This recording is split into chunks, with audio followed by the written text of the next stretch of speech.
Bura nəyin düz, nəyin səhv olduğunu həll eləmək üçün gəlməmişəm. İndi məsələ mənim atsanımdadır.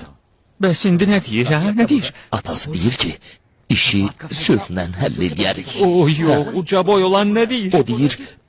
O deyir ki, məsələ nəyin düz olub olmamağında deyil. Söhbət onun atsanından gedir.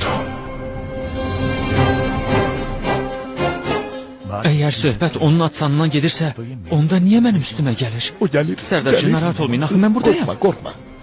Salam. Mina sənin kimi cırtdana vurulub. Hər şey yaxşıdır. Öhdəsindən gələrəm, narahat olma. Sən özünü qəhrəman hesab edirsən? Sadəcə ona qulaq as. Biz danışırıq, o məndən zarafat edir. Əgər sən əsl kişisənsə, məndən vuruş. Təbiidir, Tanrı verəndir, səninki kimi. Bizim döyüşümüz hamısını həll eləyəcək. Sən qalib gəlsən, Mina sənindir.